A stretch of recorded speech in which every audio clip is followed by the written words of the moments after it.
நிச்சயமா ரோகிணி இப்ப சிக்க மாட்டாங்க அப்படின்னு சொல்லிட்டு எல்லாருமே இத பத்தி பேச ஆரம்பிக்கிறாங்க. ஏன்னா வெறுமனே பார்க்குற நம்மள லூஸ் ஆக்குற மாரி, அந்த ட்ராக்ல 10 தடவ, 15 தடவ, 20 தடவன்னு சொல்லிட்டு இந்த ரோகிணியோட வாழ்க்கையில ஒரு பரபரப்பான திருப்பம், ஒரு சூப்பரான ஒரு திருப்பம் அப்படின்னு ப்ரோமோலாம் வரும். உள்ளார போய் பார்த்தீங்க அப்படின்னா, அவங்க பேசாம கூலா நடந்து போயிட்டுருப்பாங்க.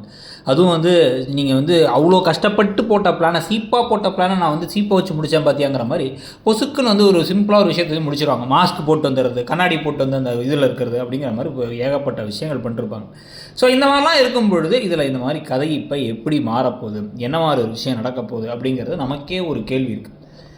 இப்போ இதில் நமக்கு இன்னொரு முக்கியமான கேள்வி என்ன அப்படின்னா, ரோகிணி சிக்கிறது ஒரு பக்கம், அந்த ப்ரௌன் மணி சிக்கி அந்த கல்யாணத்துக்கு அப்போ ஏதாச்சும் சிக்க போகிறாங்களா, ஒரு வேளை நெருங்கிட்டு இருக்கா அந்த ரோகிணி சிக்க போகிற தருணங்கிறதுனா, இன்னொரு பக்கம் விஜயாவுடைய நடவடிக்கைகள் ரொம்ப நாளுக்கு நாள் மோசமாயிட்டே போகுது. ரொம்ப அவமானப்படுத்துகிற மாதிரி பேசுறது, முத்துவையும் மீனாவையும், மீனா கஷ்டப்படுத்தணும்னு சொல்லிட்டு இப்போ மீனாவுக்கு ஒரு பெரிய ஆர்டர் கிடச்ச உடனே சிந்தாமணிக்கு கால் பண்ணி சொல்கிறது, அவங்க உடனே நான் அதை அழிக்க போகிறேன், மொத்தமாக காலி பண்ண போகிறேன்னு பேசுகிறது, இது எல்லாமே ஒரு பக்கம். இன்னொரு பக்கம் மற்றவங்க முன்னாடி அந்த இவங்களுடைய அம்மா ஸ்ருதியோட அம்மா வந்தபோது அங்கேயும் முத்துவை விட்டு கொடுத்து பேசினாங்க.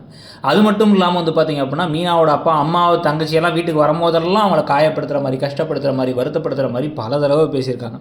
இப்போ ரீசெண்டாக கஷ்டப்பட்டு எல்லாத்துக்கும் சமைச்சு வச்சுட்டு கிளம்பி வேலையை விட்டுட்டு 75,000 பணத்தை கடன் வாங்கி கொடுத்துட்டு ரோஹிணிக்கும் மனோஜுக்கும் ஹாஸ்பிட்டலில் சாப்பாடு கொடுக்க போகும்பொழுது அப்பயுமே விஜயா அவ்வளோ மோசமாக பேசினாங்க. இது எல்லா இடத்துலையுமே பேசி முடிச்சிட்டியா அவ்வளோதானா அப்படின்னு கேட்கறதுக்கு மட்டும்தான் உட்காந்துருக்காரு அண்ணாமலை.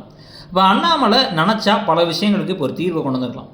இன்னமுமே கீழேயே வெளியே தனியாக தான் உட்காந்துருக்காங்க. இவங்க 2 பேருமே தூங்குறதுக்கு ஒரு ரூம் கூட இல்லாமல் இருக்காங்க. உங்களுக்கு ஒரு ரூம் கட்டியே தேரணும், இல்லைனா நீங்கள் கீழ் வீட்டை காலி பண்ண சொல்லிட்டு அந்த வீட்டுக்கு போங்கன்னு சொல்லலாம்.